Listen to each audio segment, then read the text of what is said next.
Hello' ৰাইজ, শুভ সন্ধ্যা। মই এতিয়া অলপমান পেন কেক বনাব ওলাইছোঁ, মানে ল'ৰা যদি আহি খায়। ইয়াতে কল দিছোঁ এটা, আৰু কণী দিছোঁ, আৰু অলপ আটা দিছোঁ, অলপ ময়দা, আধা কাপ ময়দা আৰু অলপ একমুঠ আটা দিছোঁ। বেছিতো নবনাম, 2-3টাহে বনাম। তাৰমানে ইমানবিলাক বনালে কোনে খাব। আৰু ইয়াত অলপ চেনি দিছোঁ, বেছি চেনি নিদিওঁ, মিঠা বেছি হ'লে নাখাব। আৰু ইয়াত অলপ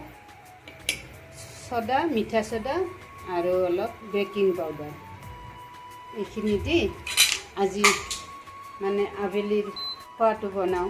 অফিচৰ পৰা সোনকালে আহিলে কেতিয়াবা খাব খোজে ন, চব সময়তো কিনা বস্তু খায়। আজি মই ভাবিলোঁ এটা পেন কেক বনাওঁ, আৰু মোৰ ইণ্ডাকশ্যনত বনাওঁ না, এইজনে এই কেৰাহীটোতে বনাম। মই এতিয়া এইখিনি মাখি বনাম, যেতিয়া বনাম দেখা। কেৰাহীটো গৰম হৈছে, এতিয়া মই এটা দি দেখোঁ কেনেকুৱা হয় নাজানো।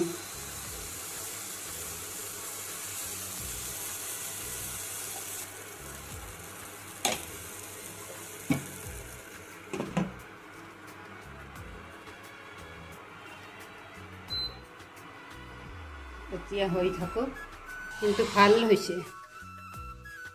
মোৰ একটু সন্দেহ আছিল, কিন্তু ভাল হৈছে, ভাল। খাবলৈতো আৰু টেষ্ট হ'ব। যিহেতু কল আছে, আটা, ময়দা, তাৰপিছত কণী আছে এটা, বেকিং পাউডাৰ, তাৰপৰা বেকিং চ'দা, তাৰপিছত অলপ মানে গুড়া দুধো দিছোঁ।